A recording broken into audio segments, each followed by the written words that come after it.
হঠাৎ বিশ্বনবী দেখলেন আকাশের সূর্যের আলো ক্ষীণ হতে শুরু করেছে, কমতে শুরু করেছে। তিনি খেয়াল করে দেখলেন এর কারণ সাইয়েদনা জিব্রাইল বিশাল ফেরেশতাদের বহন নিয়ে পৃথিবীতে নেমে আসছেন। পড়েন সুবহানাল্লাহ। এসে বললেন, ইয়া রাসূলুল্লাহ, আমি 1,40,000 ফেরেশতা নিয়ে নেমে এসেছি। আপনি কি জানেন না, ঠিক একটু আগে মদিনাতে আপনার এক প্রিয় সাহাবা, তার নাম হচ্ছে মুআবিয়া ইবনে মুআবিয়া আল মুজানি, একটু আগে শেষ নিঃশ্বাস ত্যাগ করেছে। বিশ্বনবী বললেন, ইন্না লিল্লাহি ওয়া ইন্না ইলাইহি রাজিউন। সাইয়েদনা জিব্রাইল বললেন, ও নবী, আপনি কি আপনার প্রাণের সাহাবীর জন্য গায়েবানা জানাজা পড়বেন না? বিশ্বনবী বললেন, অবশ্যই পড়ব। সাহাবীদের মধ্যে ঘোষণা দিলেন, ও সাহাবারা, তোমাদের ভাই মুআবিয়া ইবনে মুআবিয়া আল মুজানি কিছুক্ষণ আগে মদিনাতে ইন্তেকাল করেছে।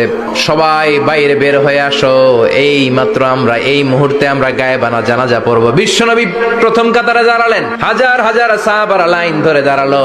সাইয়েদনা জিব্রাইল 1,40,000 ফেরেশতা নিয়ে সাহাবাদের পেছনে দুইটা লাইনে দাঁড়িয়ে গেলেন।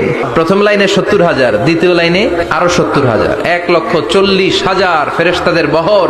আর সাহাবারা মিলে আল্লাহু আকবার বলে গায়েবানা জানাজা শুরু করলেন। নামাজ শেষ। বিশ্বনবী তো অবাক, ঘটনা কি? কোন সাহাবীর গায়েবানা জানাজায় তো ফেরেশতা নামে না আকাশের উপর থেকে। বিশ্বনবী জিজ্ঞেস করলেন, জিব্রাইল, কোন সাহাবীর গায়েবানা জানাজায় তোমরা আকাশ থেকে এত ফেরেশতার বহর নিয়ে নামো নাই? কি এমন আমল করেছে আমার মুআবিয়া? কি এমন ভালো গুণ ছিল, ভালো আমল ছিল, যার কারণে আরশের উপরে তার এত সম্মান?